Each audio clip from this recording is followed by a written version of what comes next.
بسم اللہ الرحمن الرحیم۔ ایک شخص اللہ کے نبی علیہ السلام کی خدمت میں حاضر ہوا اور عرض کیا کہ اللہ کے نبی علیہ السلام مجھ کو کوئی نصیحت فرما دیجئے اور نصیحت بھی مختصر ہو۔ تو اللہ کے نبی علیہ السلام نے اس شخص کو 3 نصیحتیں فرمائی۔ پہلی نصیحت یہ فرمائی، اذا كنت في صلاتك فصل صلاة مودع، کہ جب تو نماز کے لیے کھڑا ہو تو اس شخص کی طرح نماز پڑھ جو رخصت کرنے والا ہو۔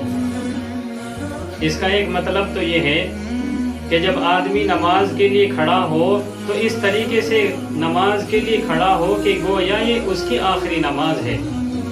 اور یہ بات بالکل حقیقت ہے کہ جب آدمی فجر کی نماز پڑھتا ہے تو اس کو علم نہیں رہتا کہ وہ ظہر تک بھی حیات رہے گا یا نہیں، اور جس شخص نے ظہر کی نماز پڑھ لی اب اس کو معلوم نہیں کہ وہ عصر، مغرب اور عشاء کی نماز تک بھی موجود رہے گا یا نہیں۔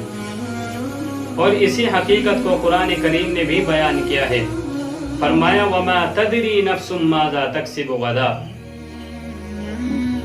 کہ کسی کو کچھ معلوم نہیں کہ کل اس کے ساتھ کیا معاملہ پیش آئے گا، یہ اللہ کے علاوہ کوئی نہیں جانتا۔ اور دوسرا مطلب اس کا یہ بھی ہے کہ جب آدمی نماز کے لیے کھڑا ہو تو وہ تمام کی تمام چیزوں کو رخصت کر کے کھڑا ہو، صرف اس کی توجہ اللہ کی طرف ہونی چاہیے۔ اگر آدمی اس طریقے پر نماز پڑھے گا، یعنی اپنی تمام کی تمام توجہ اللہ کی طرف رکھے گا، تو پھر اس کی نماز کے اندر خشوع و خضوع بھی پیدا ہوئے گا۔ اور عبادات سے، اعمال صالحہ سے یہی مقصود ہے کہ انسان کے اعمال کے اندر خشوع و خضوع کی کیفیت پیدا ہو جائے۔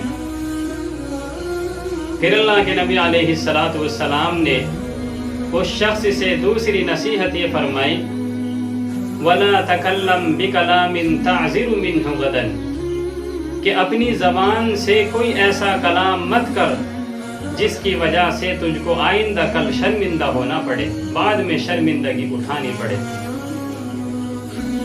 اس کا ایک مطلب تو یہ ہے کہ آدمی کو اپنی زبان سے کوئی ایسا کلام نہیں کرنا چاہیے جس کی وجہ سے وہ اپنے یار دوستوں کے سامنے بعد میں شرمندہ ہو،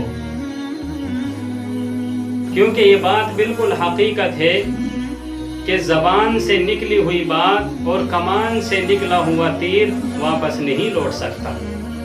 تو اس لیے مومن آدمی کو چاہیے کہ جب وہ بولے تو سوچ سمجھ کر بولے۔ اور قرآن کریم بھی اس بات پر شاہد ہے۔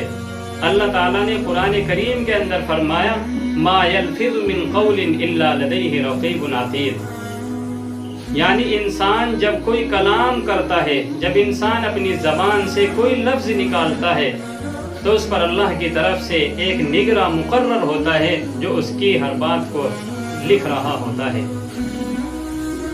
تو انسان کو اس طرح کا کلام کرنا چاہیے اور انسان کو ایسی گفتگو کرنی چاہیے کہ اس پر نہ تو دنیاوی زندگی میں انسان کی پکڑ ہو، یعنی انسان کا استہزاء کیا جا سکے اور اس کا مذاق اڑایا جا سکے اور اس کو پھر ندامت کا دامن پکڑنا پڑے، تو اس طرح کا انسان کو کلام نہیں کرنا چاہیے۔ اور پھر دوسری بات یہ بھی ہے، جیسا کہ قرآن کریم نے فرمایا ما یلفظ من قول الا لدیہ رقیب عتید، اس کا مطلب یہ ہے کہ جب انسان اپنی زبان سے کوئی کلام کرے گا تو وہ اللہ کے یہاں محفوظ ہو جائے گا، اور پھر جب اللہ کے یہاں ہر کلام محفوظ ہونے والا ہے تو پھر اللہ کے یہاں غلط کلام کرنے پر پکڑ بھی ہوگی۔ تو اس لیے انسان کو چاہیے کہ وہ سوچ سمجھ کر اپنی گفتگو کرے۔ یہ مومن کی علامت ہے کہ مومن آدمی جب بولتا ہے تو سوچ کر بولتا ہے، اور منافق آدمی کی علامت یہ ہے کہ وہ بول کر سوچتا ہے۔ تیسری بات اللہ کے نبی علیہ السلام نے یہ بیان فرمائی وَأَجْمِعِ الْإِيَاسَ مِمَّا فِي أَيْدِي النَّاسِ، یعنی اس سے اخلاق کی اصلاح کی طرف اشارہ کیا گیا۔ اللہ کے نبی نے اخلاق کی اصلاح فرمائی کہ جو کچھ لوگوں کے پاس ہے اس پر نظر مت کرو، قرآن کریم نے فرمایا فَذَرْهُمْ يَأْكُلُوا وَيَتَمَتَّعُوا کہ انہیں ان کی حالت پر چھوڑ دو کہ وہ خوب مزے اڑائے اور خوب مزے لے لے کر کے کھائے۔